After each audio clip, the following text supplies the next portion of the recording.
Lavina and Sally, I've decided to record what I've developed so far as it relates to payroll. I thought that I had the perfect solution, but I still have the problem of where parts are applied and the customer is not taxable. I still can't ferret that out. But let me show you where I am so far here. I have the ability to pull all invoices. In this case, it's a very wide range, or only those invoices over a certain time frame. But in this case, in terms of the payroll, this payroll, obviously I would highlight anything from the 9th through whatever it is, the 22nd, I believe, so on. Then I copy that into here, and then that data is automatically brought over to this sheet. So the data that I can get is the invoice number, the ticket number, customer name, issued, due date, amount pre-tax, amount, and balance. So all of this is coming out of one report out of HD. I can imply, for those customers that are taxable, I can imply how much material was involved just by looking at the difference between these two. So we had, what, $42 of tax involved. So anyway, divided by 0.07,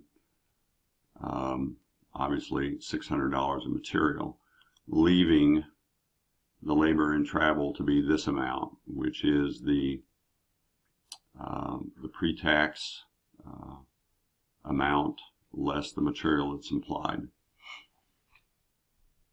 Then I have the ability to print out all work orders against any time frame.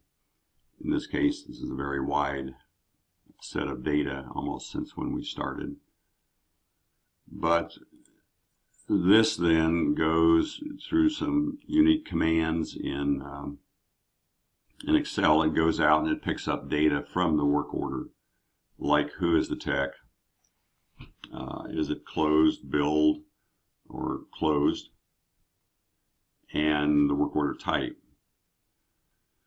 So it goes and it gets that data automatically from that different file.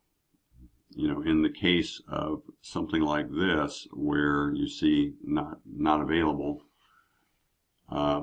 this is where it's almost impossible for me to test this until we move to a point where, when the flag drops, your tech's only going to create an invoice if there's a retail customer and he's going to collect a payment.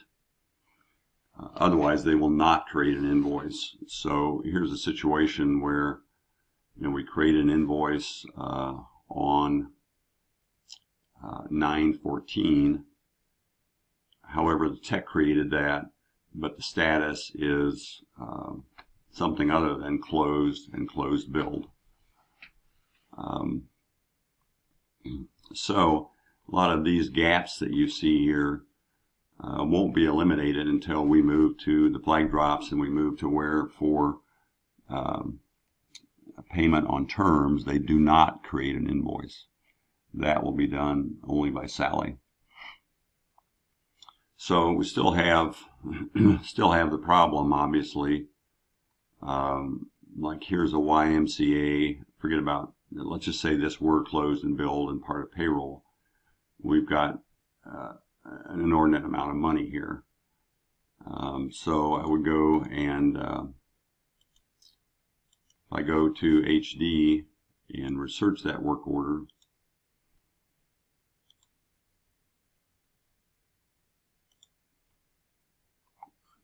clearly you can see here that we have 2 tread belts involved for $850. So that's the Achilles heel so far of this. I don't know how to pick up on that. But at any rate, that's where I've gotten to so far. And obviously this is going to have to be reviewed by me at every payroll. When you find odd amounts,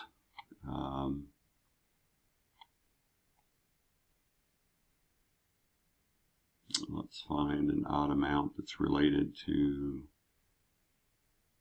like a start. Here's a Star Track. This is no doubt manufacturer's unreimbursed. We'll have odd amounts in these cases, particularly for any manufacturer reimbursed situation. But those will need to be checked out. And usually there are no parts on there, at least no parts that are of value. They've been sent to us by the manufacturer. So, for better or for worse, this is as good as it gets for now. And I will just have to, for example, here's 100 items where invoices were made. Well, that's a little overstated because a lot of them were made by the tech and not by Sally. But let's just say there's 70 or 80 items with each payroll. I'm just going to have to review those for reasonableness and make adjustments. So take a look at this. Obviously the distinction between unreimbursed and reimbursed goes away. It'll all be meshed into one calculation. Obviously from this, I can sort this table by tech, and I can get a total of what that tech has done. You can't see the sum down here, but this would be just a matter of mousing over that tech's work, picking up the sum down at the bottom, plugging that into your worksheet, and away you go. Or maybe the worksheet doesn't even need to be completed, the commission calculation worksheet.